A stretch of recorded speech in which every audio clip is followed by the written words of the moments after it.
If you want me to help you process what you're trying to process, just listen to what I'm saying. Stop thinking. And that's the whole thing is stop thinking. Be quiet. Listen. Use your ears, not your eyes, or use your ears, not your lips. And this app is like is a lip automation hypnosis. People are just like coming here to get free talk therapy or short-term dopamine feedback loops, or essentially they're trying to up from their low depression state. Mm-hmm. That is true. But what about the people that don't really talk on the app? Like, do you feel okay if you think people have discernment? Like, what about the people that, only talk in small rooms or, might just listen to the craziness while they're cleaning their house and then they go find the positive spaces? Not really. It's none of like 99% of this app is negative. I'm telling you, this is a repository or a deposit of negativity. People come here to get their negativity out. So as a listener, it's just, I think you have to be aware of that because Yeah, this app is not going to get you where you want to go. it's true. It's just not. It's unfortunate, but like this is surveillance capitalism at its finest. Joe and Paul, the CTO and operator, they are listening and they're using everyone here, and everyone here is trauma dumping on each other just 99% of the time. Hmm. But what keeps you coming back to the app? Because I use it as a springboard. I opposite everything I hear. So for me, it's been a lot of good work because I've been reading books here. So I've been doing Hmm. work here and, capitalizing on it, unlike other people. That makes sense. Cause yeah, I do end up in like a lot of the audiobook rooms, even while I'm like sitting here working and stuff. So I guess the good thing for me is I've learned to find the good rooms and stuff. But you're right, I probably should like find more of the good rooms. It's very rare you're going to find a good room. Like I'm telling you, 99 out of 100 rooms here are going to absolutely just waste your existence, which is so brief. Yeah, no, I mean this one helped. I found a new book recommendation and I wasn't even looking. And then I was in another one earlier. It was like a motivational room and stuff. Listen, if people talk about books and they don't read books, do you see the difference? Of course, yeah. And that's what the whole difference is between everything all the time. It's not just like books. People are I'm doing it right now by saying that Clown House is trash. But what I'm telling you is I'm going to get to back to the programming. So let me read one more page and then I'm going to put the YouTube video back on. Okay.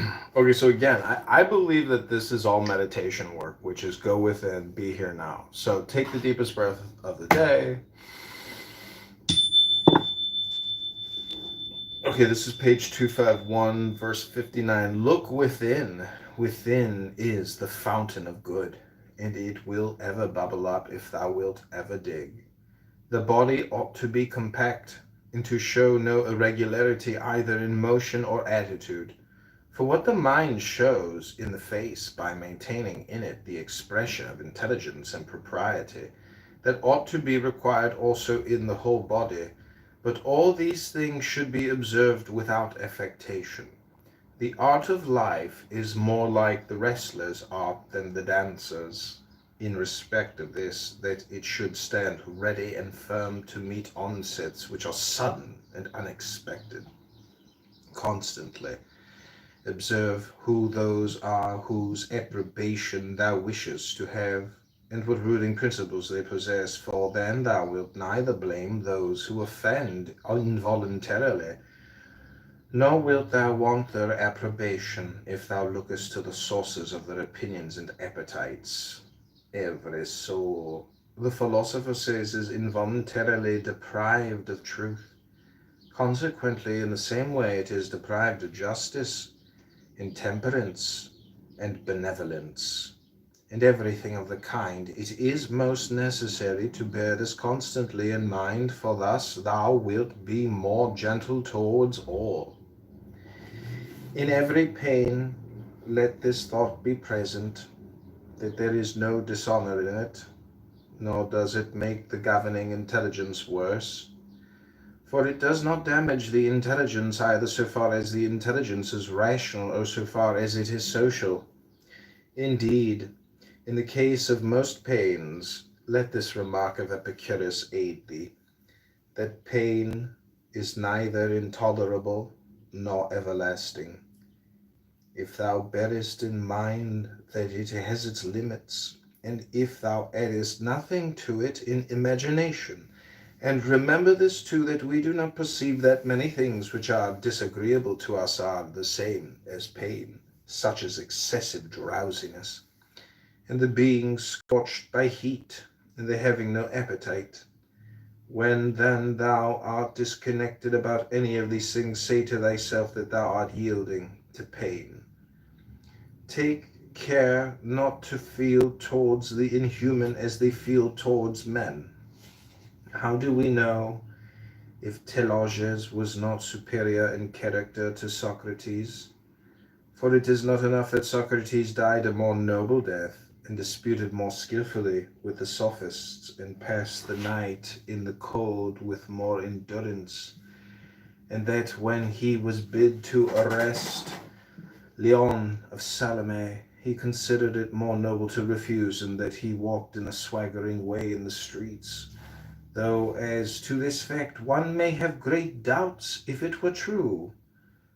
But we ought to inquire what kind of a soul it was that Socrates possessed, and if he was able to be content with being just towards men and pious towards the gods, neither idly vexed on account of men's villainy, nor yet making himself a slave to any man's ignorance, nor receiving any strange anything that fell to his share out of the universal, nor enduring it as intolerable, nor allowing his understanding to sympathize with the effects of the miserable flesh.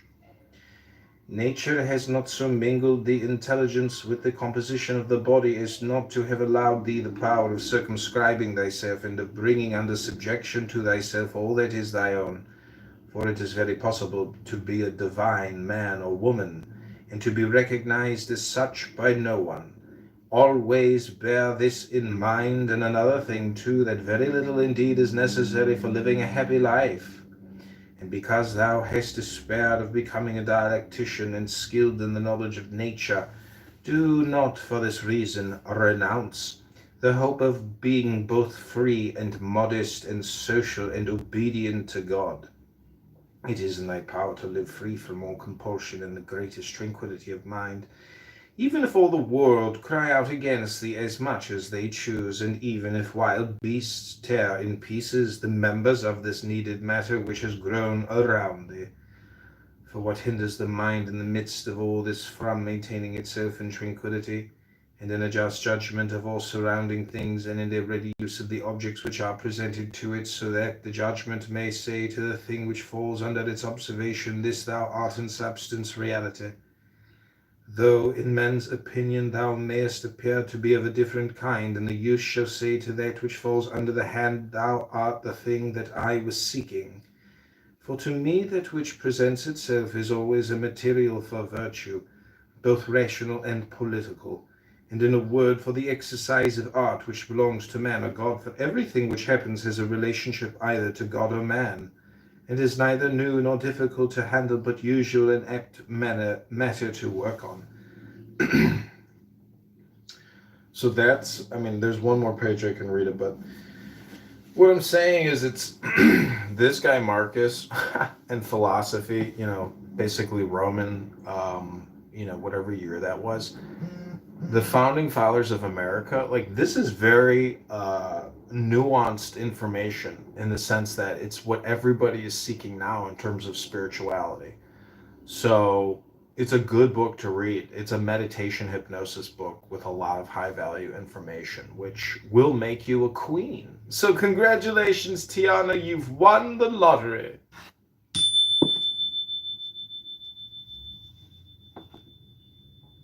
Thank you, thank you. Just sign here and we will give you your check for $100 million.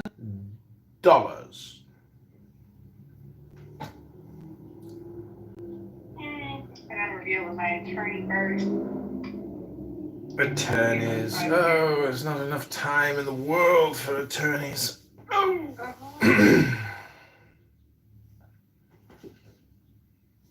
Okay, again, that was a reading of Marcus Aurelius. So now I'm going to put the YouTube channel back on, and I am going to go to my other part of my house to conclude my work over on that side of the house. This is Marcus Aurelius's Meditations.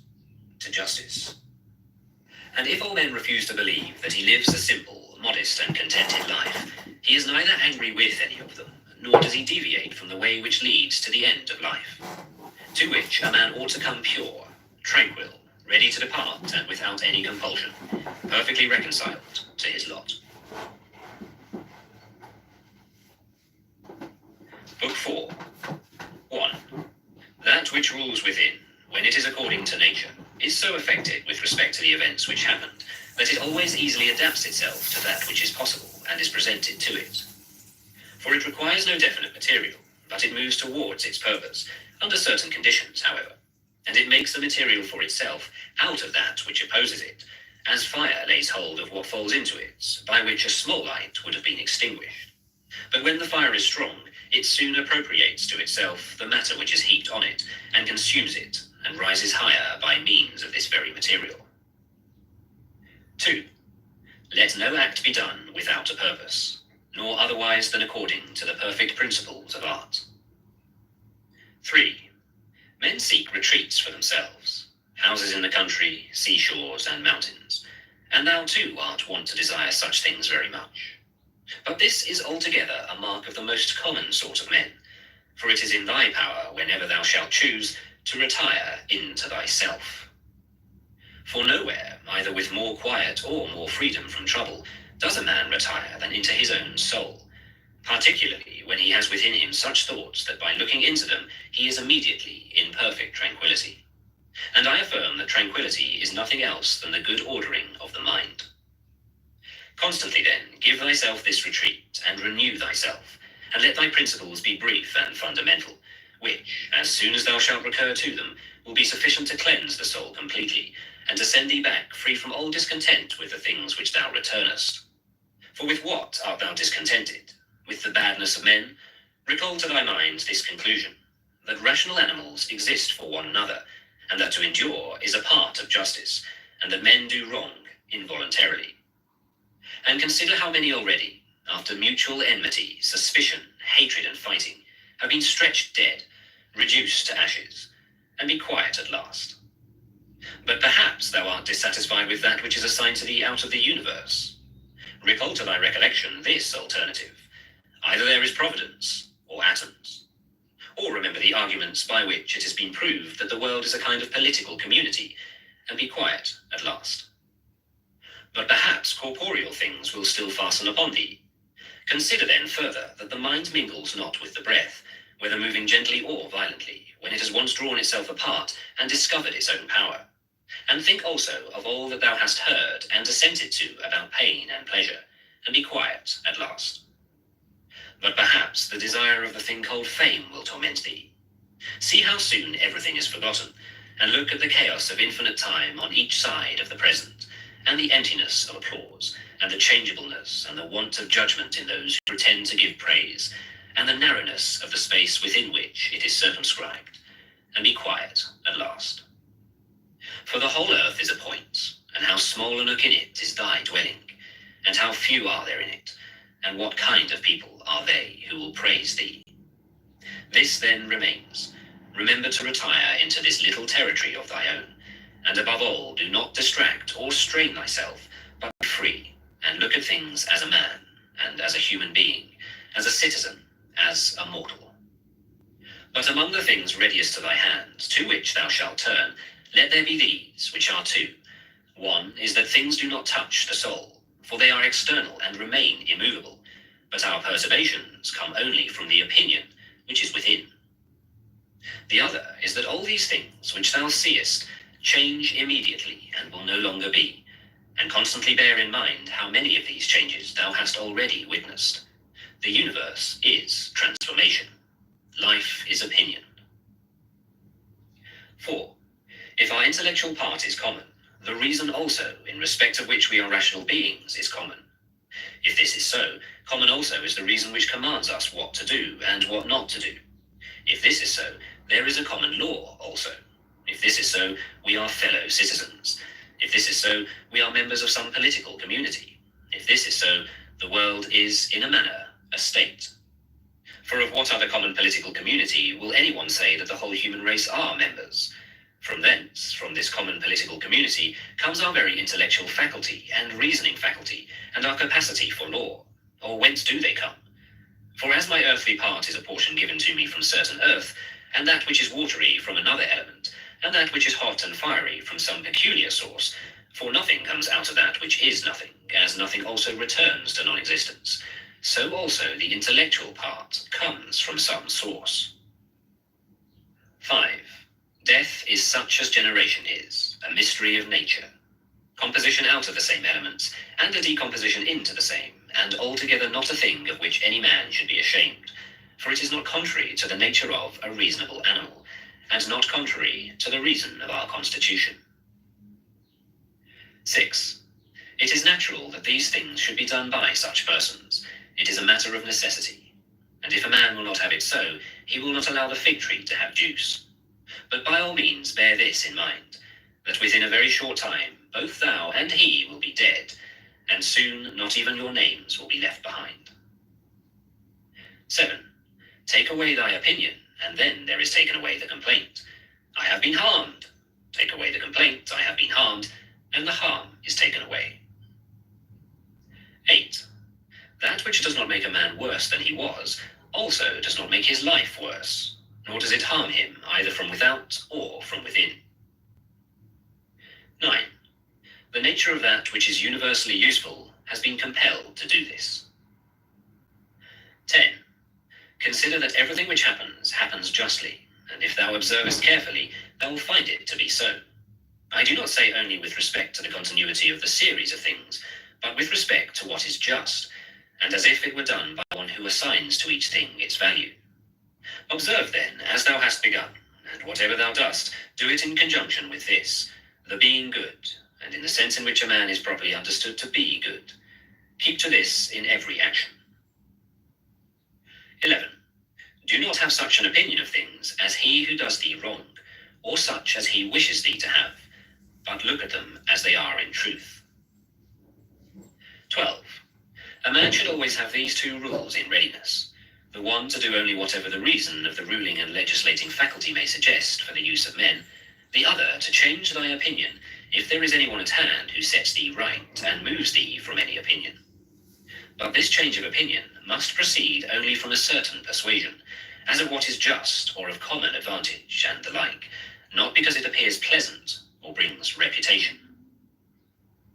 13. Hast thou reason? I have. Why then dost not thou use it? For if this does its own work, what else dost thou wish? 14. Thou hast existed as a part. Thou shalt disappear in that which produced thee, but rather thou shalt be received back into its seminal principle by transmutation. 15. Many grains of frankincense on the same altar. One falls before, another falls after, but it makes no difference. 16.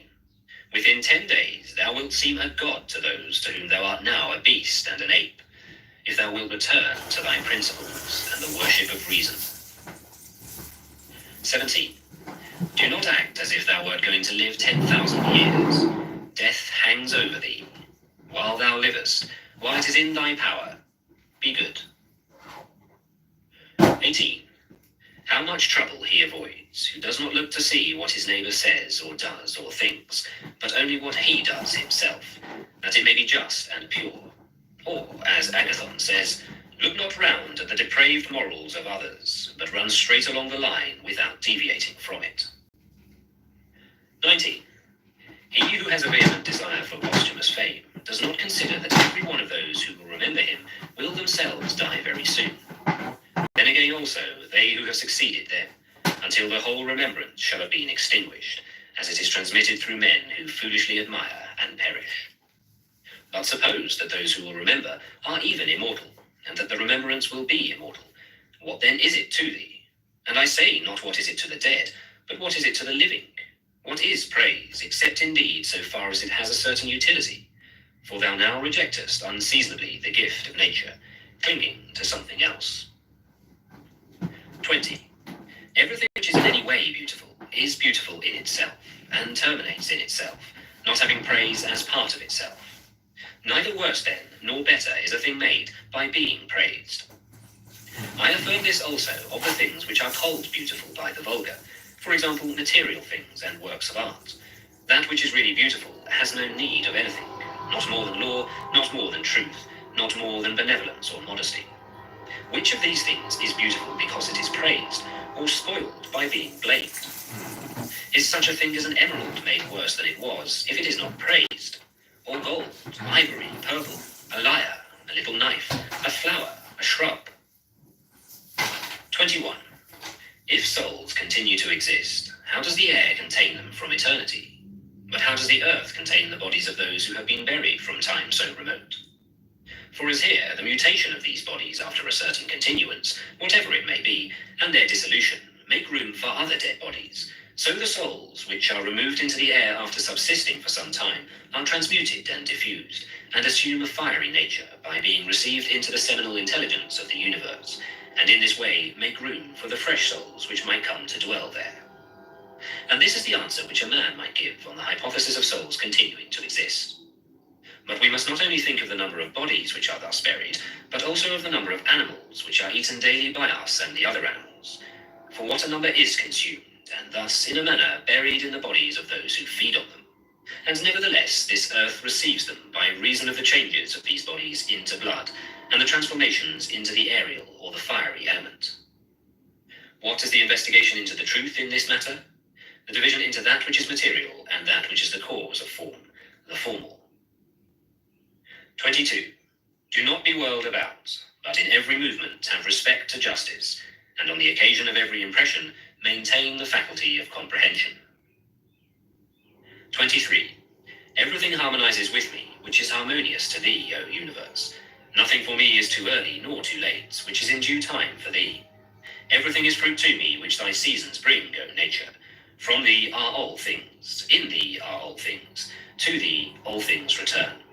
The poet says, dear city of Cecrops, and wilt not thou say, dear city of Zeus? 24.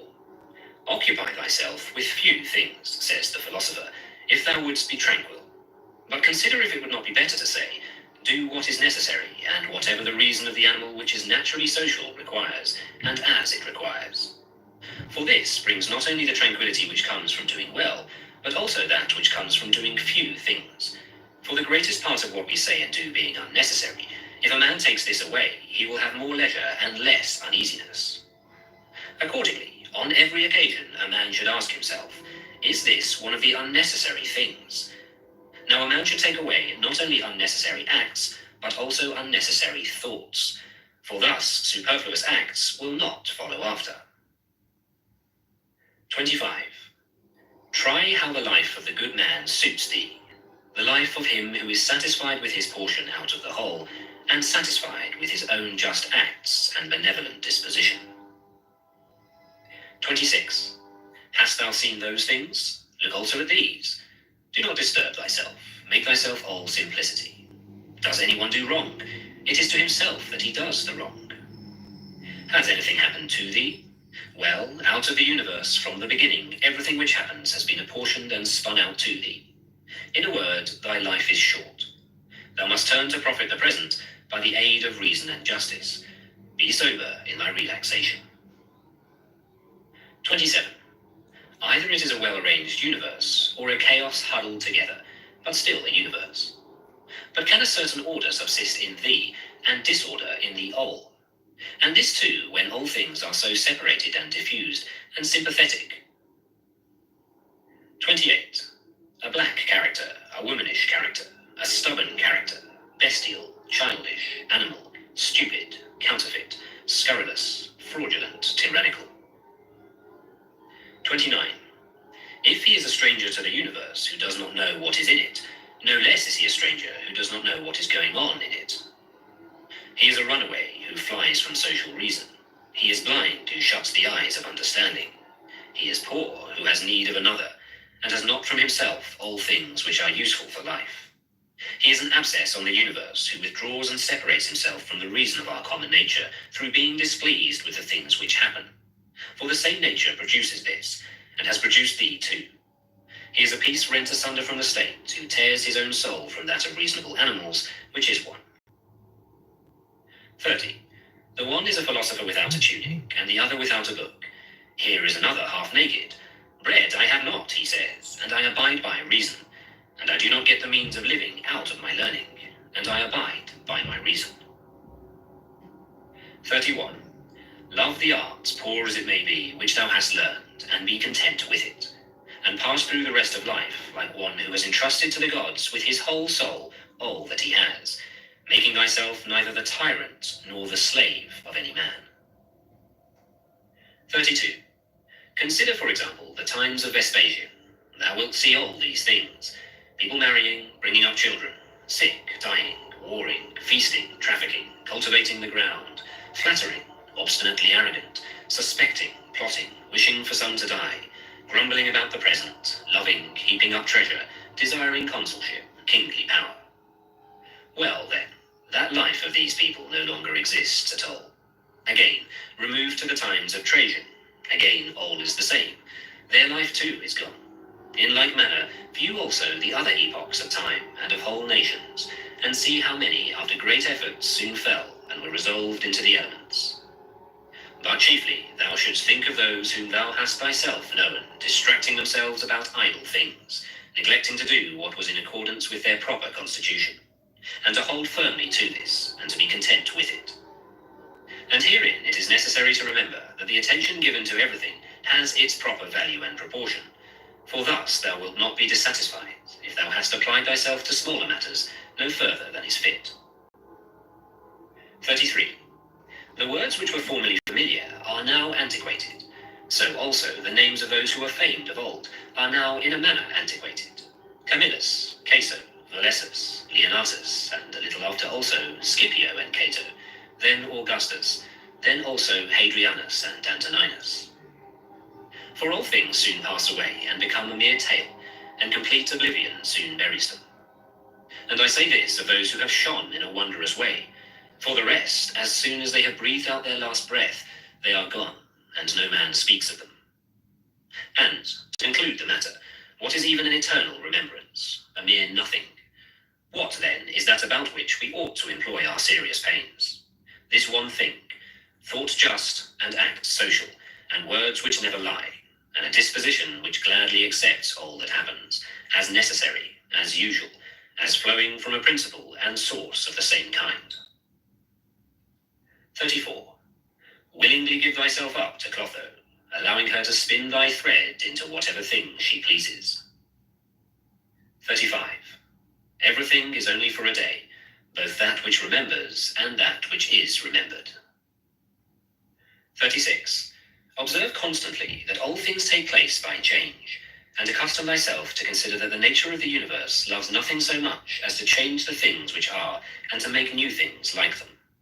For everything that exists is in a manner the seed of that which will be. But thou art thinking only of seeds which are cast into the earth or into a womb, but this is a very vulgar notion. 37. Thou wilt soon die, and thou art not yet simple, nor free from perturbations, nor without suspicion of being hurt by external things, nor kindly disposed towards all, nor dost thou yet place wisdom only in acting justly. 38. Examine men's ruling principles, even those of the wise, what kind of things they avoid, and what kind they pursue. 39. What is evil to thee does not subsist in the ruling principle of another, nor yet in any turning and mutation of thy corporeal covering. Where is it, then? It is in that part of thee in which subsists the power of forming opinions about evils. Let this power, then, not form such opinions, and all is well. And if that which is nearest to it, the poor body, is cut, burnt, filled with matter and rottenness, nevertheless let the part which forms opinion about these things be quiet. That is, Let it judge that nothing is either bad or good, which can happen equally to the bad man and the good. For that which happens equally to him who lives contrary to nature, and to him who lives according to nature, is neither according to nature nor contrary to nature. 40. Constantly regard the universe as one living being, having one substance and one soul, and observe how all things have reference to one perception, the perception of this one living being, and how all things act with one movement, and how all things are the cooperating causes of all things which exist. Observe, too, the continuous spinning of the thread and of the contexture of the web. 41. Thou art a little soul bearing about a corpse, as Epictetus used to say. 42. It is no evil for things to undergo change, as no good for things to subsist in consequence of change. 43. Time is like a river made up of the events which happen, and a violent stream. For as soon as a thing has been seen, it is carried away, and another comes in its place, and this will be carried away too. 44. Everything which happens is as familiar in thyself, and this is of the same kind as that. For in thyself also, that which makes use of everything else is this, and thy life is directed by this. 22. That which does no harm to the state does no harm to the citizen. In the case of every appearance of harm, apply this rule. If the state is not harmed by this, neither am I harmed. But if the state is harmed, thou must not be angry with him who does harm to the state. Show him where his error is. 23. Often think of the rapidity with which things pass by and disappear, both the things which are and the things which are produced. For substance is like a river in a continual flow, and the activities of things are in constant change, and the causes work in infinite varieties, and there is hardly anything which stands still. And consider this which is near to thee, this boundless abyss of the past and of the future in which all things disappear. How then is he not a fool who is puffed up with such things, or plagued about them, and makes himself miserable? For they vex him only for a time, and a short time. 24. Think of the universal substance, of which thou hast a very small portion, and of universal time, of which a short and indivisible interval has been assigned to thee, and of that which is fixed by destiny, and how small a part of it thou art. 25. Does another do me wrong? Let him look to it. He has his own disposition, his own activity. I now have what the universal nature wills me to have, and I do what my nature now wills me to do. 26. Let the part of thy soul which leads and governs be undisturbed by movements in the flesh, whether of pleasure or of pain, and let it not unite with them, but let it circumscribe itself and limit those effects to their parts. But when these effects rise up to the mind by virtue of that other sympathy that naturally exists in the body which is all one, then thou must not strive to resist the sensation, for it is natural. But let not the ruling part of itself add to the sensation the opinion that it is either good or bad. 27. Live with the gods. And he does live with the gods, who constantly shows them that his own soul is satisfied with that which is assigned to him, and that it does all that the daemon wishes, which Zeus hath given to every man for his guardian and guide, a portion of himself, and this is every man's understanding and reason. 28. Art thou angry with him whose armpits stink? Art thou angry with him whose mouth smells foul? What good will this anger do thee? He has such a mouth, he has such armpits. It is necessary that such an emanation must come from such things. But the man has reason, it will be said, and he is able, if he takes pains, to discover wherein he offends. I wish thee well of thy discovery. Well, then, and thou hast reason. By thy rational faculty, stir up his rational faculty. Show him his error, admonish him. For if he listens, thou wilt cure him, and there is no need of anger. Neither tragic actor nor whore. 29. As thou intendest to live when thou art gone, so it is in thy power to live here. But if men do not permit thee, then get away out of life, yet so as if thou wert suffering no harm. The house is smoky, and I quit it. Why dost thou think that this is any trouble? But so long as nothing of the kind drives me out, I remain, am free, and no man shall hinder me from doing what I choose. And I choose to do what is according to the nature of the rational and social animal. 30. The intelligence of the universe is social. Accordingly, it has made the inferior things for the sake of the superior, and it has fitted the superior to one another. Thou seest how it has subordinated, coordinated, and assigned to everything its proper portion, and has brought together into concord with one another the things which are the best. 31. How hast thou behaved hitherto to the gods, thy parents, brethren, children, teachers, to those who looked after thy infancy, to thy friends, kinsfolk, to thy slaves?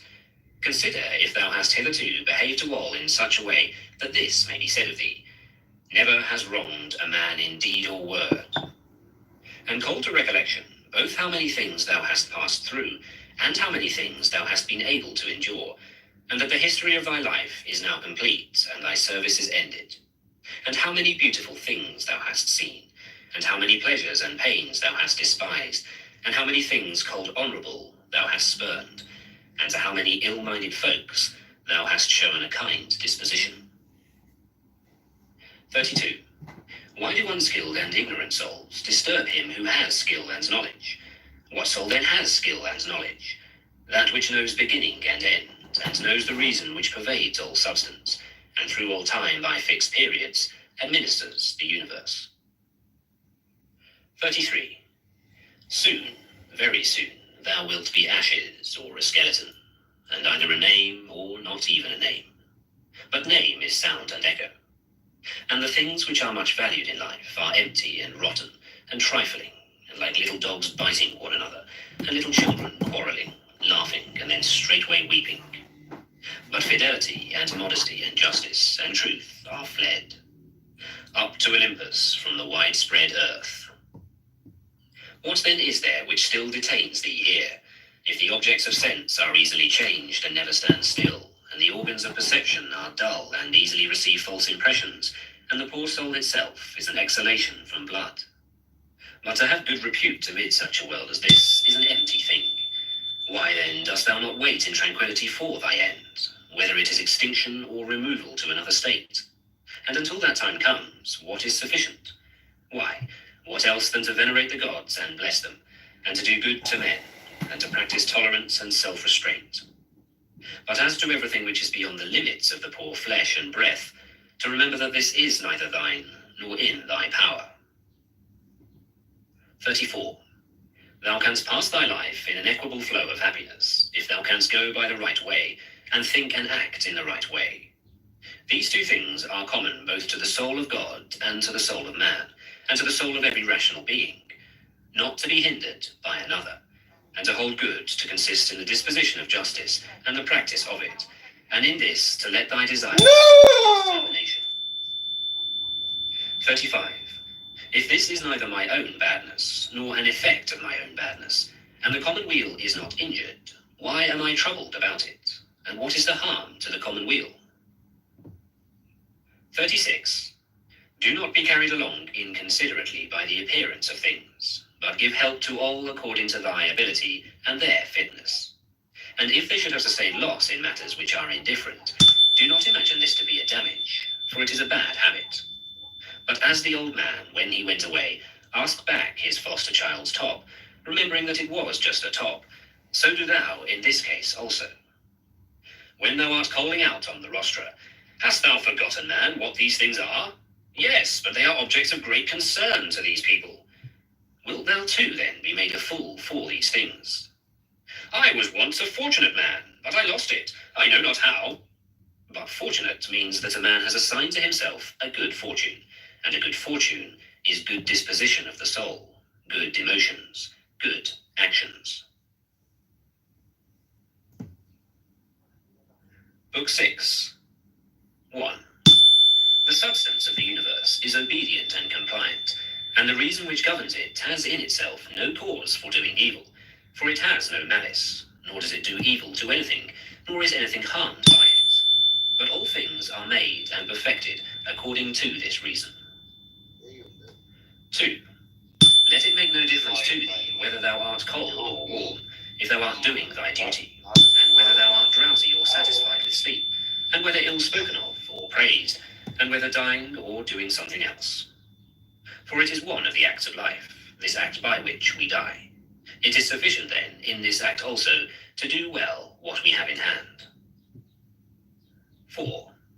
All existing things soon change, and they will either be reduced to vapor, if all substance is one, or they will be dispersed. 5. The reason which governs knows what its own disposition is, and what it does, and on what material it works. 6. The best way of avenging thyself is not to become like the wrongdoer. 7. Take pleasure in one thing and rest in it, in passing from one social act to another social act, thinking of God. 8.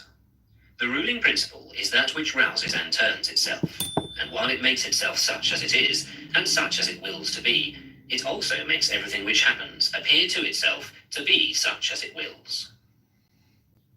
9. In conformity to the nature of the universe, every single thing is accomplished.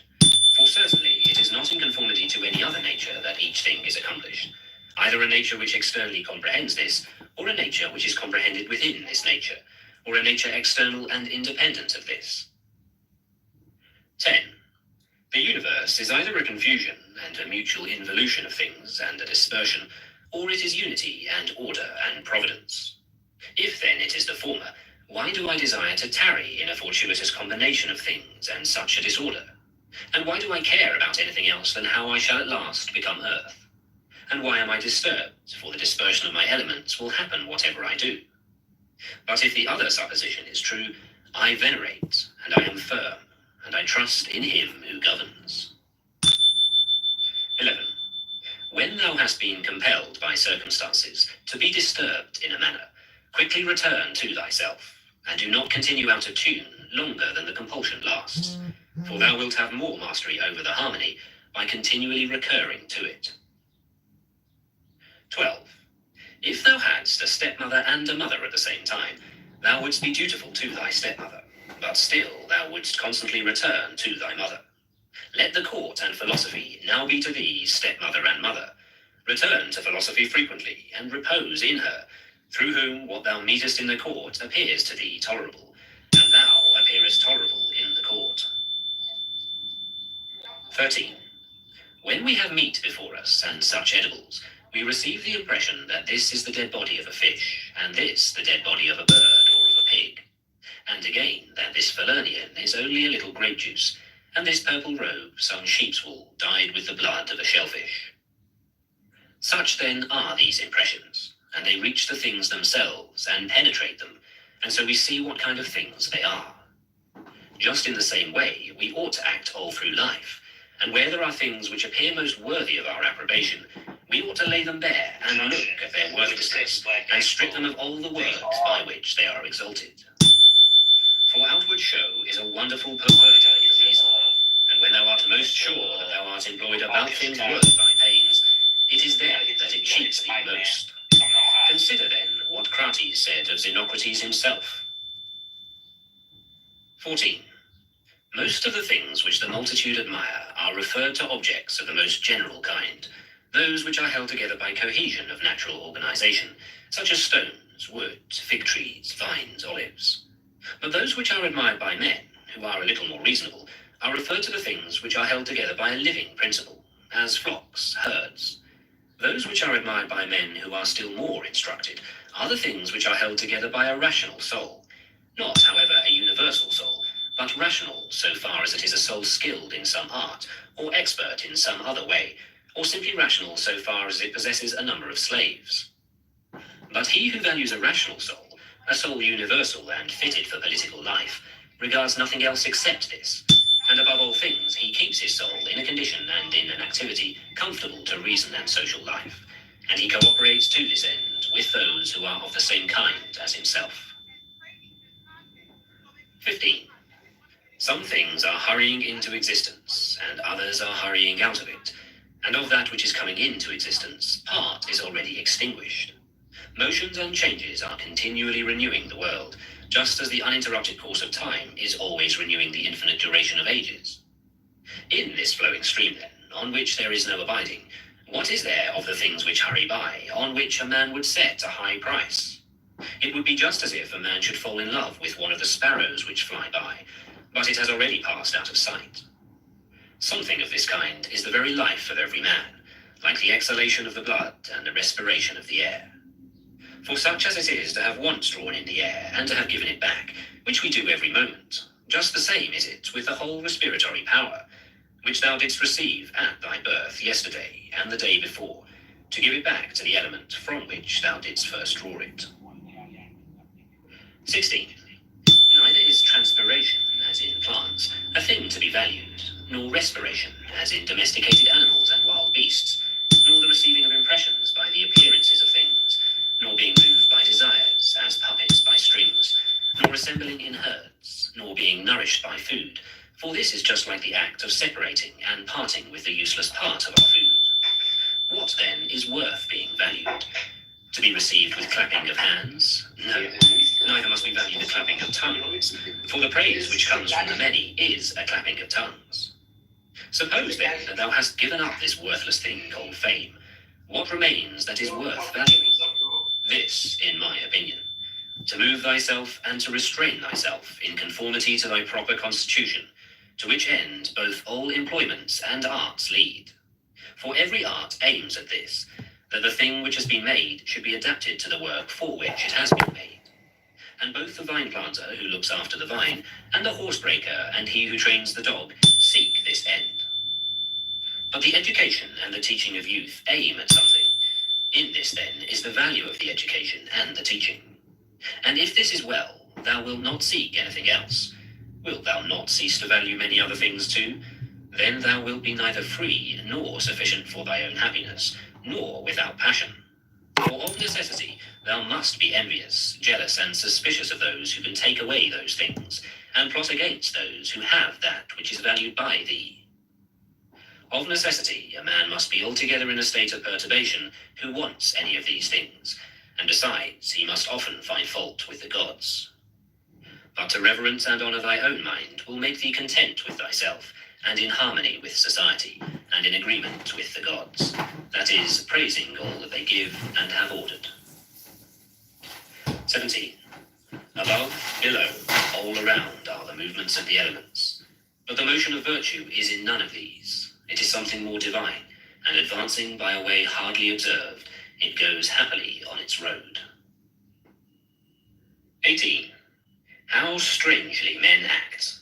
They will not praise those who are living at the same time and living with themselves, but to be praised by posterity, by those whom they have never seen nor ever will see, this they set much value on. But this is very much the same as if thou shouldst be grieved because those who lived before thee did not praise thee. 19. If a thing is difficult to be accomplished by thyself, do not think that it is impossible for man. But if anything is possible for man, and conformable to his nature, think that this can be attained by thyself too. 20. In the gymnastic exercises, suppose that a man has torn thee with nails, and by dashing against thy head has inflicted a wound. Well, we neither show any signs of vexation, nor are we offended, nor do we suspect him afterwards as a treacherous fellow, and yet we are on our guard against him, not, however, as an enemy, nor yet with suspicion, but we quietly get out of his way. Something like this let thy behaviour be in all the other parts of life. Let us overlook many things in those who are like antagonists in the gymnasium. For it is in our power, as I said, to get out of the way, and to have no suspicion nor hatred. 21. If any man is able to convince me, and show me that I do not think or act right, I will gladly change, for I seek the truth, by which no man was ever injured, but he is injured who abides in his error and ignorance. 22. I do my duty. Other things trouble me not, for they are either things without life, or things without reason, or things that have rambled and know not the way. 23. As to the animals which have no reason, and generally all things and objects, do thou, since thou hast reason and they have none, make use of them with a generous and liberal spirit. But towards human beings, as they have reason, Behave in a social spirit, and on all occasions call on the gods, and do not perplex thyself about the length of time in which thou shalt do this, for even 3 hours so spent are sufficient. 24. Alexander the Macedonian and his groom by death were brought to the same state, for either they were received among the same seminal principles of the universe, or they were alike dispersed among the atoms. 25. Consider how many things in the same indivisible time take place in each of us, things which concern the body and things which concern the soul. And so thou wilt not wonder if many more things, or rather all things which come into existence in that which is the one and all, which we call the cosmos, exist in it at the same time. 26. If any man should propose to thee the question, how the name Antoninus is written, wouldst thou with a straining of the voice utter each letter? What then if they grow angry? Wilt thou be angry too? Wilt thou not go on with composure and number every letter? Just so then, in this life also, remember that every duty is made up of certain parts. These it is thy duty to observe, and without being disturbed or showing anger towards those who are angry with thee, to go on thy way and finish that which is set before thee. 27. How cruel it is not to allow men to strive after the things which appear to them to be suitable to their nature and profitable. And yet in a manner thou dost not allow them to do this, when thou art vexed because they do wrong. For they are certainly moved towards things because they suppose them to be suitable to their nature and profitable to them. But it is not so. Teach them then, and show them without being angry. 28. Death is a cessation of the impressions through the senses, and of the pulling of the strings which move the appetites, and of the discursive movements of the thoughts, and of the service to the flesh. 29. It is a shame for the soul to be first to give way in this life, when thy body does not give way.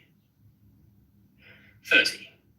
Take care that thou art not made into a Caesar, that thou art not dyed with this dye. For such things happen.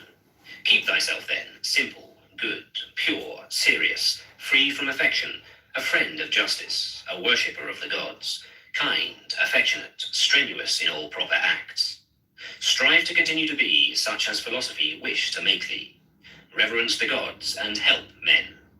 Short is life. There is only one fruit of this terrene life, a pious disposition and social acts. Do everything as a disciple of Antoninus.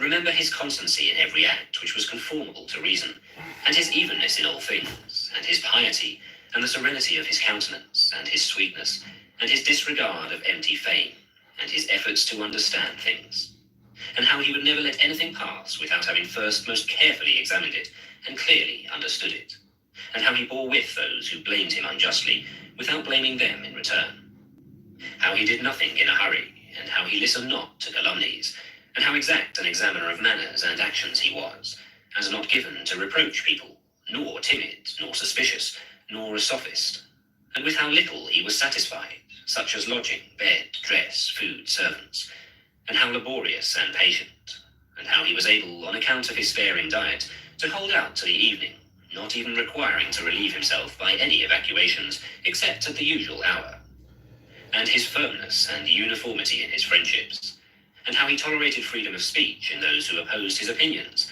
and the pleasure that he had when any man showed him anything better, and how religious he was, without superstition. Imitate all this, that thou mayest have as good a conscience when thy last hour comes, as he had. 31. Return to thy sober senses, and call thyself back. And when thou hast roused thyself from sleep, and hast perceived that they were only dreams which troubled thee, now in thy waking hours, look at these things about thee, as thou didst look at those dreams. 32. I consist of a little body and a soul. Now to this little body all things are indifferent, for it is not able to perceive differences. But to the understanding those things only are indifferent, which are not the works of its own activity. But whatever things are the works of its own activity, all these are in its power. And of these, however, only those which are done with reference to the present, for as to the future and the past activities of the mind, even these are for the present indifferent. 33. Neither the labour which the hand does, nor that of the foot, is contrary to nature, so long as the foot does the foot's work, and the hand the hand's. So then, neither to a man, as a man, is his labour contrary to nature, so long as it does the things of a man. But if the labour is not contrary to his nature, neither is it an evil to him. 34. How many pleasures have been enjoyed by robbers, patricides, tyrants. 35. Dost thou not see how the handicraftsmen accommodate themselves up to a certain point to those who are not skilled in their craft? Nevertheless, they cling to the reason, the principles of their art, and do not endure to depart from it. Is it not strange if the architect and the physician shall have more respect to the reason of their own arts than man to his own reason, which is common to him and the gods? 36. Asia and Europe are corners of the universe. All the sea, a drop in the universe. Athos, a little clod of the universe. All the present time is a point in eternity. All things are little, changeable, perishable. All things come from thence, from that universal ruling power, either directly proceeding or by way of sequence. And accordingly, the lion's gaping jaws, and that which is poisonous, and every harmful thing, as a thorn, as mud, are after-products of the grand and beautiful. Do not then imagine that they are of another kind from that which thou dost venerate, but form a just opinion of the source of all. 37. He who has seen present things has seen all, both everything which has taken place from all eternity, and everything which will be for time without end. For all things are of one kin, and of one form. 38. Frequently consider the connection of all things in the universe, and their relation to one another. For in a manner all things are implicated with one another, and all in this way are friendly to one another. For one thing comes in order after another, and this is by virtue of the active movement and mutual conspiration and the unity of the substance. 39. Adapt thyself to the things with which thy lot has been cast, and the men among whom thou hast received thy portion, love them, but do it truly and sincerely. 40. Every instrument, tool, vessel, if it does that for which it has been made, is well, and yet he who made it is not there. But in the things which are held together by nature, there is within, and there abides in them, the power which made them. Wherefore, the more is it fit to reverence this power, and to think that, if thou dost live and act according to its will, everything in thee is in conformity to intelligence. And thus also in the universe, the things which belong to it are in conformity to intelligence. 41. Whatever of the things which are not within thy power thou shalt suppose to be good for thee, or evil, it must of necessity be that, if such a bad thing befall thee, or the loss of such a good thing, thou wilt not blame the gods, and hate men too, those who are the cause of the misfortune or the loss, or those who are suspected of being likely to be the cause. And indeed, we do much injustice, because we make a difference between these things, and because we do not regard these things as indifferent. But if we judge only those things which are in our power to be good or bad, there remains no reason either for finding fault with God or standing in a hostile attitude to man. 42.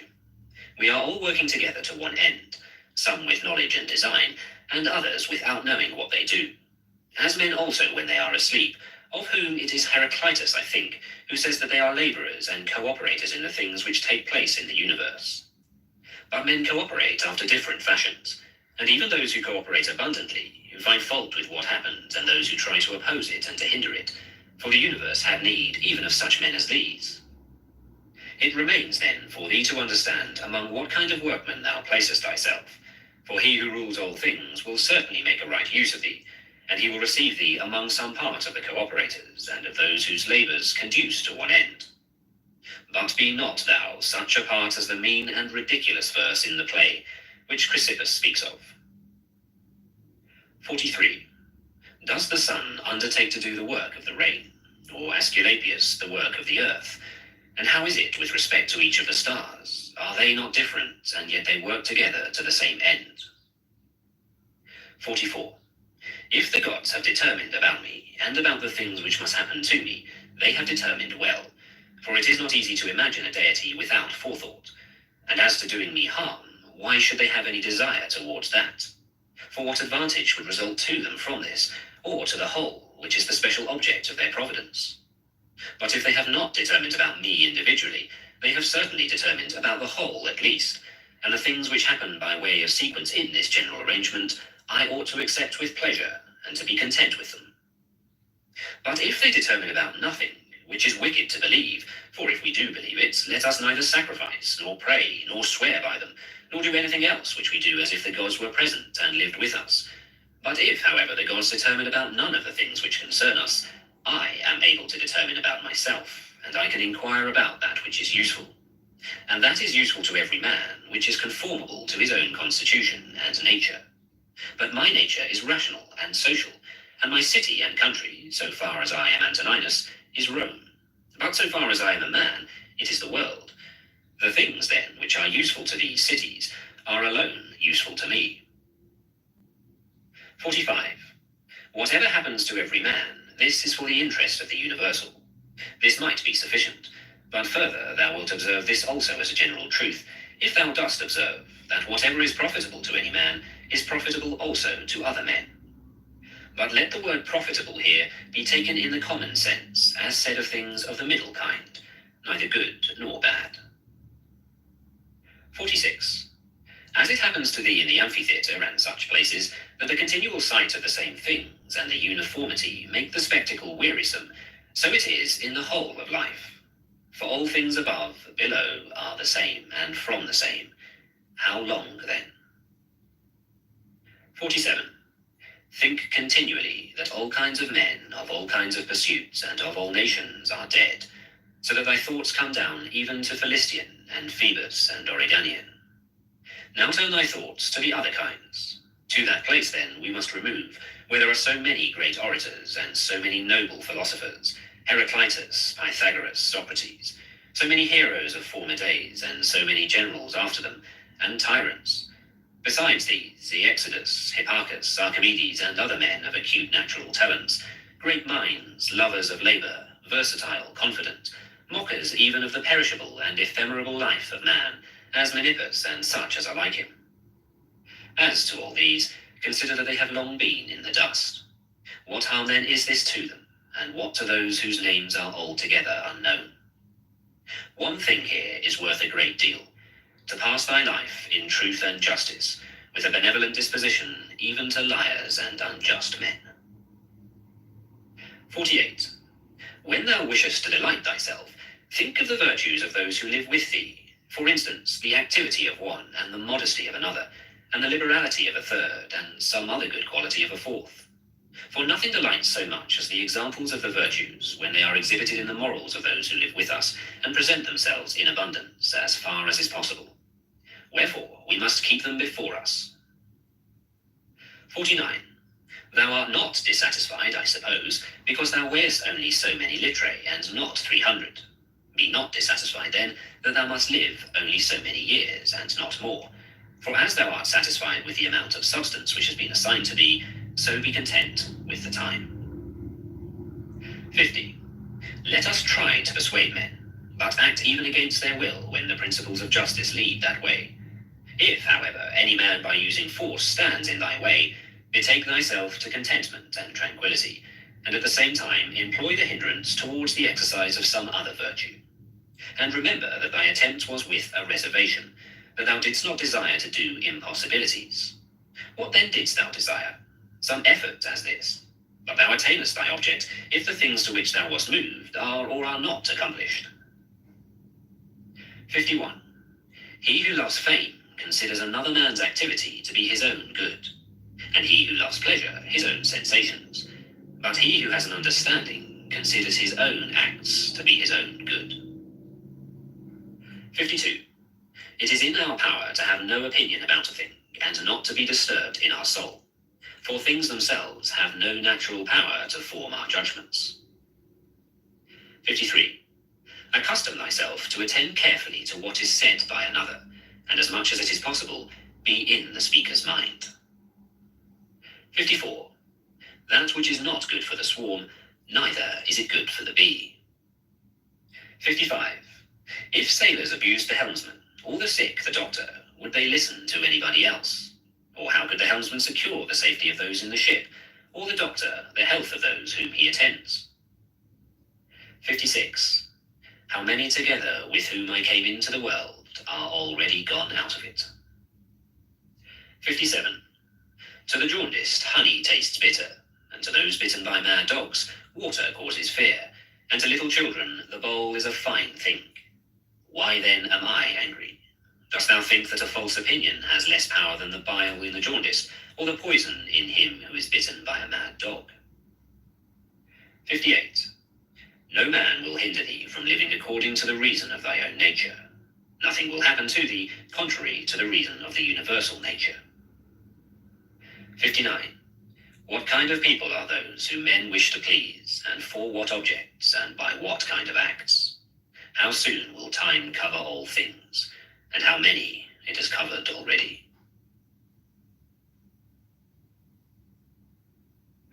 Book 7. 1. What is badness? It is that which thou hast often seen, and on the occasion of everything which happens, keep this in mind, that it is that which thou hast often seen. Everywhere up and down thou wilt find the same things, with which the old histories are filled, those of the Middle Ages and those of our own day, with which cities and houses are filled now. There is nothing new. All things are both familiar and short-lived. 2. How can our principles become dead unless the impressions, thoughts, which correspond to them are extinguished? But it is in thy power to continuously fan these thoughts into a flame. I can have that opinion about anything which I ought to have. If I can, why am I disturbed? These things which are external to my mind have no relation at all to my mind. Let this be the state of thy affects, and thou standest erect. To recover thy life is in thy power. Look at things again as thou didst use to look at them, for in this consists the recovery of thy life. 3. The idle business of show, plays on the stage, flocks of sheep, herds, exercises with spears, a bone cast to little dogs, a bit of bread into fish ponds, labourings of ants and burden carrying, runnings about of frightened little mice, puppets pulled by strings, all alike. It is thy duty then, in the midst of such things, to show good humour and not a proud air. To understand, however, that every man is worth just so much as the things are worth about which he busies himself. 4. In discourse thou must attend to what is said, and in every movement thou must observe what is doing. And in the one thou shouldst see immediately to what end it refers, but in the other watch carefully what is the thing signified. 5. Is my understanding sufficient for this or not? If it is sufficient, I use it for the work as an instrument given by the universal nature.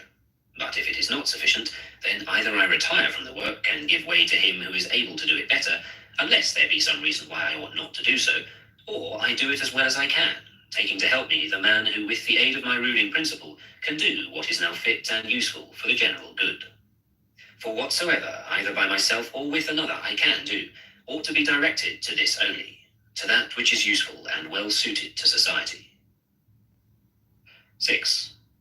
How many, after being celebrated by fame, have been given up to oblivion, and how many who have celebrated the fame of others have long been dead? 7. Be not ashamed to be helped, for it is thy business to do thy duty like a soldier in the assault on a town. How then, if being lame thou canst not mount up on the battlements alone, but with the help of another, it is possible? 8. Let not future things disturb thee, for thou wilt come to them if it shall be necessary, having with thee the same reason which thou now usest for present things. 9. All things are implicated with one another, and the bond is holy, and there is hardly anything unconnected with any other thing. For things have been coordinated, and they combine to form the same universe. For there is one universe made up of all things, and one God who pervades all things, and one substance, and one law, one common reason in all intelligent animals, and one truth.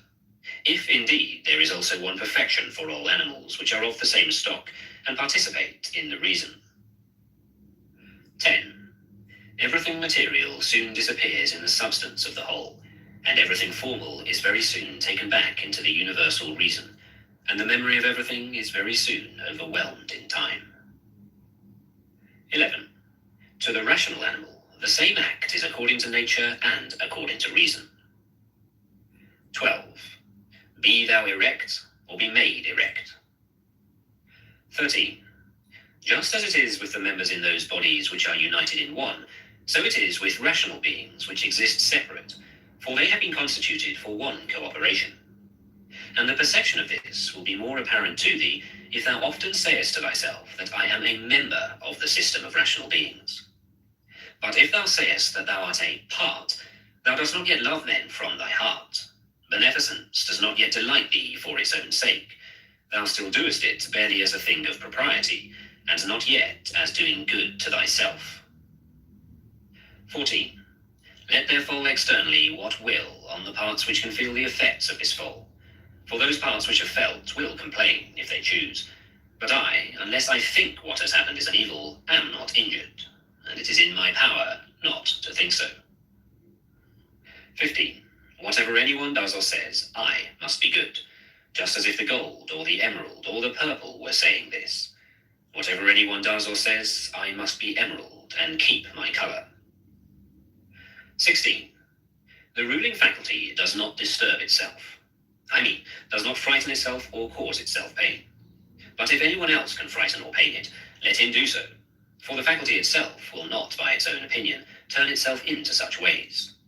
Let the body itself take care, if it can, that it suffer nothing, and let it speak if it suffers. But the soul itself, that which is subject to fear, to pain, which has completely the power of forming an opinion about these things, will suffer nothing, for it will never deviate into such a judgment. The leading principle in itself wants nothing, unless it makes a want for itself, and therefore it is both free from perturbation and unimpeded, if it does not disturb and impede itself. 17. Eudaimonia, happiness, is a good daemon, or a good thing.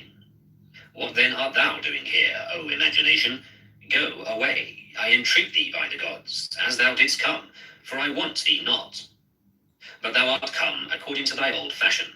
I am not angry with thee, only go away. 18. Is any man afraid of change? Why, what can take place without change? What then is more pleasing or more suitable to the universal nature? And canst thou take a bath unless the wood undergoes a change? And canst thou be nourished unless the food undergoes a change? And can anything else that is useful be accomplished without change? Dost thou not see then that for thyself also to change is just the same, and equally necessary for the universal nature? 19. Through the universal substance, as through a furious torrent, all bodies are carried, being by their nature united with and cooperating with the whole, as the parts of our body with one another. How many a Chrysippus, how many a Socrates, how many an Epictetus has time already swallowed up? And let the same thought occur to thee with reference to every man and thing. 20. One thing only troubles me, lest I should do something which the constitution of man does not allow, or in the way which it does not allow, nor what it does not allow now. 21. Near is thy forgetfulness of all things, and near the forgetfulness of thee by all. 22.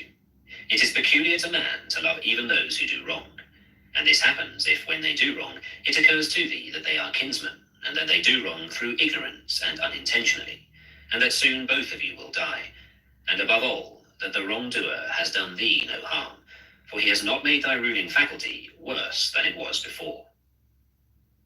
23. The universal nature out of the universal substance, as if it were wax, now moulds a horse, and when it has broken this up, it uses the material for a tree, then for a man, then for something else. And each of these things subsists for a very short time.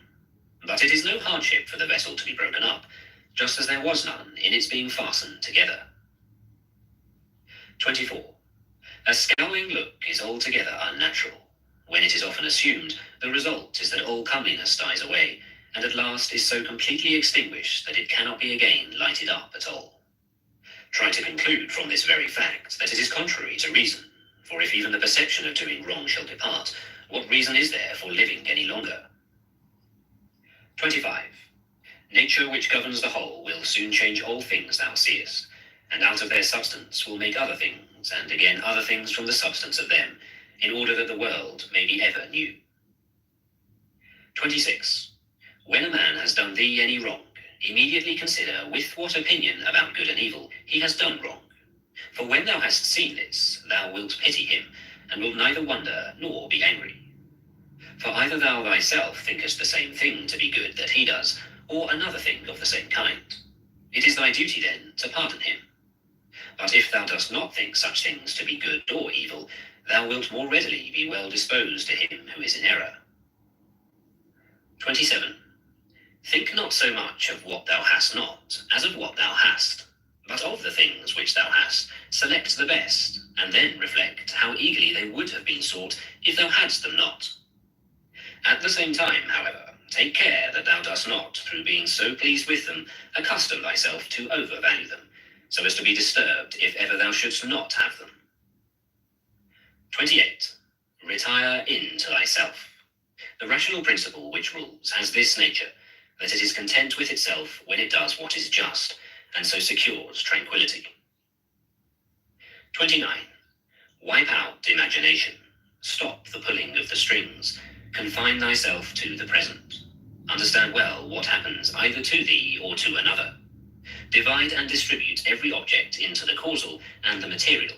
Think of thy last hour. Let the wrong which is done by a man stay there where the wrong was done. 30. Direct thy attention to what is said. Let thy understanding enter into the things that are doing, and the things which do them. 31. Adorn thyself with simplicity and modesty, and with indifference towards the things which lie between virtue and vice. Love mankind, follow God. The poet says that law rules all, and it is enough to remember that law rules all. 32. About death. Whether it is a dispersion, or a resolution into atoms, or annihilation, it is either extinction or change. 33. About pain. The pain which is intolerable carries us off, but that which lasts a long time is tolerable, and the mind maintains its own tranquility by retiring into itself, and the ruling faculty is not made worse. But the parts which are harmed by pain, let them, if they can, give their opinion about it. 34. About fame. Look at the minds of those who seek fame, observe what they are, and what kind of things they avoid, and what kind of things they pursue. And consider that as the heaps of sand piled on one another hide the former sands, so in life the events which go before are soon covered by those which come after. 35. From Plato. The man who has an elevated mind, and takes a view of all time and of all substance, dost thou suppose it possible for him to think that human life is anything great? It is not possible, he said. Such a man, then, will think that death also is no evil. Certainly not. 36. From Antisthenes. It is royal to do good, and to be abused for it. 37. It is a base thing for the countenance to be obedient, and to regulate and compose itself as the mind commands, and for the mind not to be regulated and composed by itself. 38. It is not right to vex ourselves at things, for they care naught about it. 39. To the immortal gods, and give us joy. 40. Life must be reaped like the ripe ears of corn. One man is born, another dies. 41. If gods care not for me and my children, there is a reason for it. 42. For the good is with me, and the just. 43. No joining others in their wailing, no violent emotion. 44. From Plato. But I would make this man a sufficient answer, which is this: Thou sayest not well if thou thinkest that a man who is good for anything at all ought to compute the hazard of life or death, and should not rather look to this only in all that he does, whether he is doing what is just or unjust, and the works of a good or a bad man. 45. For thus it is, men of Athens, in truth, wherever a man has placed himself, thinking it the best place for him, or has been placed by a commander, there, in my opinion, he ought to stay, and to abide the hazard, taking nothing into the reckoning, either death or anything else, before the baseness of deserting his post. 46. But, my good friend, reflect whether that which is noble and good is not something different from saving and being saved. For as to a man living such or such a time, at least one who is really a man, consider if this is not a thing to be dismissed from the thoughts. And there must be no love of life. But as to these matters, a man must entrust them to the deity, and believe what the women say, that no man can escape his destiny. The next inquiry being how he may best live the time that he has to live. 47. Look around at the courses of the stars, as if thou wert going along with them, and constantly consider the changes of the elements into one another, for such thoughts purge away the filth of the terrene life. 48. This is a fine saying of Plato, that he who is discoursing about men should look also at earthly things as if he viewed them from some higher place, should look at them in their assemblies, armies, agricultural labours, marriages, treaties, births, deaths, noise of the courts of justice, desert places, various nations of barbarians, feasts, lamentations, markets, a mixture of all things, and an orderly combination of contraries. 49. Consider the past. Such great changes of political supremacies, thou mayest foresee also the things which will be.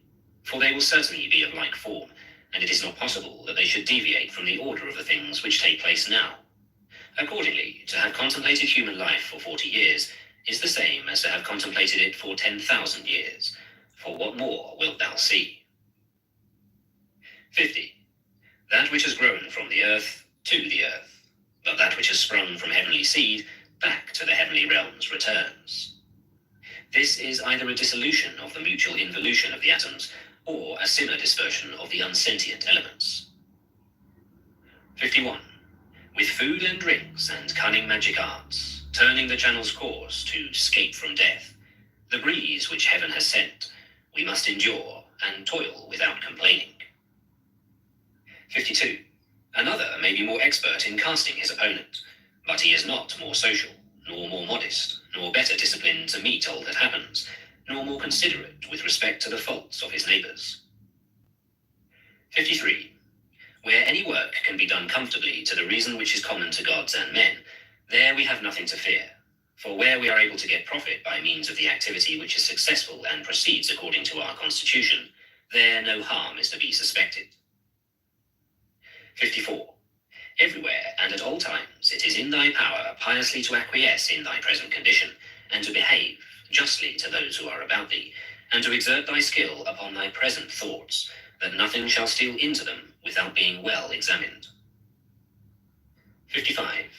Do not look around thee to discover other men's ruling principles, but look straight to this, to what nature leads thee, both the universal nature through the things which happen to thee, and thy own nature through the acts which must be done by thee. But every being ought to do that which is according to its constitution, and all other things have been constituted for the sake of rational beings, just as among irrational things the inferior for the sake of the superior, but the rational for the sake of one another. The prime principle, then, in man's constitution is the social, and the second is not to yield to the persuasions of the body, for it is the peculiar office of the rational and intelligent motion to circumscribe itself, and never to be overpowered either by the motion of the senses or of the appetites, for both are animal. But the intelligent motion claims superiority, and does not permit itself to be overpowered by the others. And with good reason, for it is formed by nature to use all of them. The third thing in the rational constitution is freedom from error and from deception. Let the ruling principle holding fast to these things go straight on, and it has what is its own. 56. Consider thyself to be dead, and to have completed thy life up to the present time, and live according to nature the remainder which is allowed to thee. 57. Love that only which happens to thee, and is spun with the thread of thy destiny, for what is more suitable? 58. In everything which happens, keep before thy eyes those to whom the same things happened, and how they were vexed, and treated them as strange things, and found fault with them. And now where are they? Nowhere. Why then dost thou too choose to act in the same way? And why dost thou not leave these agitations which are foreign to nature, to those who cause them, and to those who are moved by them? And why art thou not altogether intent upon the right way of making use of the things which happen to thee? For then thou wilt use them well, and they will be a material for thee to work on. Only attend to thyself, and resolve to be a good man in every act which thou doest. 59. Look within. Within is the fountain of good, and it will ever bubble up, if thou wilt ever dig. 60. The body ought to be compact, and to show no irregularity either in motion or attitude. For what the mind shows in the face by maintaining it in the expression of intelligence and propriety, that ought to be required also in the whole body. But all these things should be observed without affectation. 61. The art of life is more like the wrestler's art than the dancer's, in this respect, that it should stand ready and firm to meet onsets which are sudden and unexpected. 62. Constantly observe who those are whose approbation thou wishest to have, and what ruling principles they possess. For then thou wilt neither blame those who offend involuntarily, nor wilt thou want their approbation, if thou lookest to the sources of their opinions and appetites. 63. Every soul, the philosopher says, is involuntarily deprived of truth. Consequently, in the same way, it is deprived of justice and temperance, and benevolence, and everything of the kind. It is most necessary to bear this constantly in mind, for thus thou wilt be more gentle towards all. 64. In every pain let this thought be present, that there is no dishonour in it, nor does it make the governing intelligence worse, for it does not damage the intelligence, either so far as the intelligence is rational, or so far as it is social. Indeed, in the case of most pains, let this remark of Epicurus aid thee, that pain is neither intolerable nor everlasting, if thou bearest in mind that it has its limits, and if thou addest nothing to it in imagination. And remember this, too, that we do not perceive that many things which are disagreeable to us are the same as pain, such as excessive drowsiness, and being scorched by heat, and having no appetite. When then thou art discontented by any of these things, say to thyself that thou art yielding to pain. 65. Take care not to feel towards the inhuman as they feel towards men. 66. How do we know if Telauges was not superior in character to Socrates? For it is not enough that Socrates died a more noble death, and disputed more skillfully with the sophists, and passed the night in the cold with more endurance, and that when he was bid to arrest Leon of Salamis, he considered it more noble to refuse, and that he walked in a swaggering way in the streets, though as to this fact one may have great doubts if it was true. But we ought to inquire what kind of soul it was that Socrates possessed, and if he was able to be content with being just towards men and pious towards the gods, neither idly vexed on account of men's villainy, nor yet making himself a slave to any man's ignorance, nor receiving as strange anything that fell to his share out of the universe, nor enduring it as intolerable, nor allowing his understanding to sympathize with the effects of the miserable flesh. 67. Nature has not so mingled with the composition of the body as not to have allowed thee the power of circumscribing thyself, and of bringing under subjection to thyself all that is thy own. For it is very possible to be a divine man, and to be recognized as such by no one. Always bear this in mind. And another thing too, that very little indeed is necessary for a happy life. And because thou hast despaired of becoming a dialectician, and skilled in the knowledge of nature, do not, for this reason, renounce the hope of being both free and modest, and social and obedient to God. 68. It is in thy power to live free from all compulsion in the greatest tranquillity of mind, even if all the world cry out against thee as much as they choose, and even if wild beasts tear in pieces the members of this needed matter which has grown around thee. For what hinders the mind in the midst of all this from maintaining itself in tranquillity, and in a just judgment of all surrounding things, and in a ready use of the objects which are presented to it, so that the judgment may say to the thing which falls under its observation, this thou art in substance, though in men's opinion thou mayest appear to be of a different kind. And the youth shall say to that which falls under the hand, thou art the thing I was seeking. For to me, that which presents itself is always a material for virtue, both rational and political, and in a word, for the exercise of art, which belongs to man or God. For everything which happens has a relationship either to God or man, and is neither new nor difficult to handle, but usual and apt matter to work on. 69. The perfection of moral character consists in this, in passing every day as the last, and in being neither violently excited, nor torpid, nor playing the hypocrite. 70. The gods who are immortal are not vexed because during so long a time they must tolerate continually men such as they are, and so many of them bad, and besides this, they also take care of them in all ways. But thou, who art destined to end so soon, art thou wearied of enduring the bad, and this too when thou art one of them? 71. It is a ridiculous thing for a man not to fly from his own badness, which is indeed possible, but to fly from other men's badness, which is impossible. 72. Whatever the rational and political faculty finds to be neither intelligent nor social, it properly judges to be inferior to itself. 73. When thou hast done a good act, and another has received it, why dost thou still look for a third thing besides these, as fools do, either to have the reputation of having done a good act, or to obtain a return? 74. No man is tired of receiving what is useful, but it is useful to act according to nature. Do not, then, be tired of receiving what is useful by doing it to others. 75. The nature of all moved to make the universe, but now either everything that takes place comes by way of consequence or continuity, or even the chief things towards which the ruling power of the universe directs its own movement are governed by no rational principle. If this is remembered, it will make thee more tranquil in many things. Book 8. 1. This reflection also tends to the removal of the desire of empty fame, that it is no longer in thy power to have lived the whole of thy life, or at least thy life from thy youth upwards, like a philosopher. But both to many others and to thyself, it is plain that thou art far from philosophy. Thou hast fallen into disorder then, so that it is no longer easy for thee to get the reputation of a philosopher, and thy plan of life also opposes it.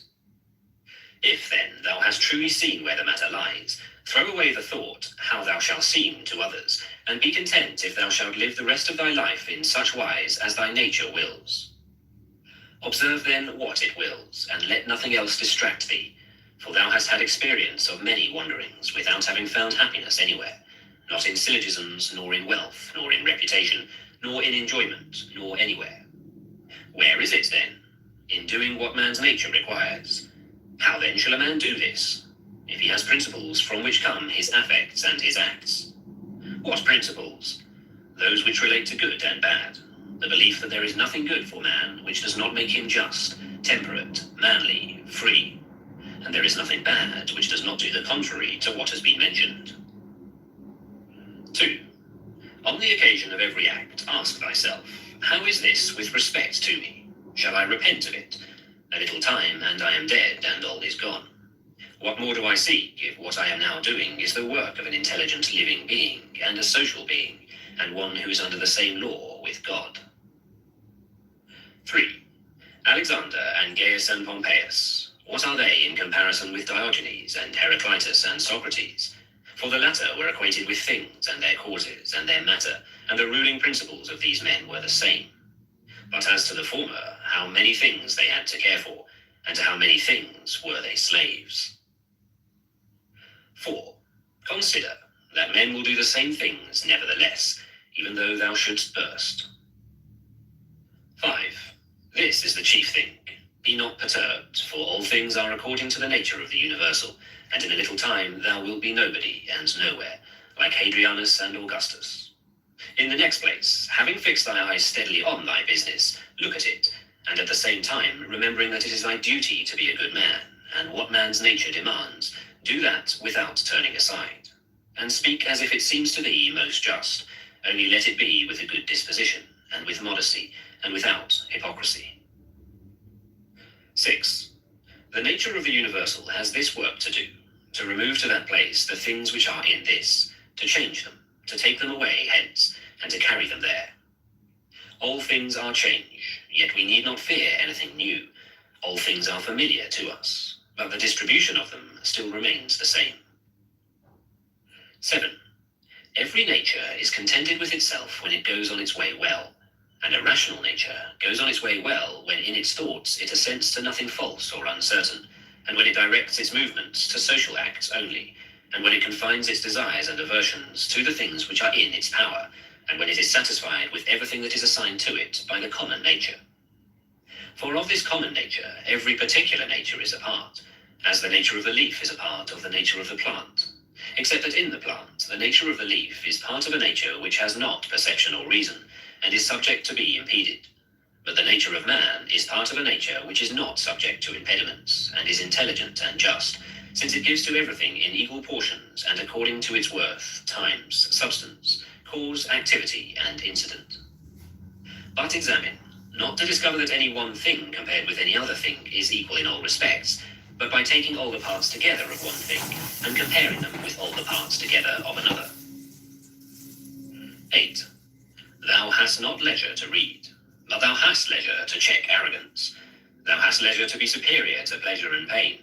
Thou hast leisure to be superior to love of fame, and not to be vexed at stupid and ungrateful people, nay, even to care for them. 9. Let no man any longer hear thy finding fault with the court life, or with thy own. 10. Repentance is a kind of self-reproof for having neglected something useful. But that which is good must be something useful, and the perfect good man should look after it. But no such man would ever repent of having refused any sensual pleasure. Pleasure, then, is neither good nor useful. 11. This thing, what is it in itself, in its own constitution? What is its subsistence and material, and what its causal nature or form?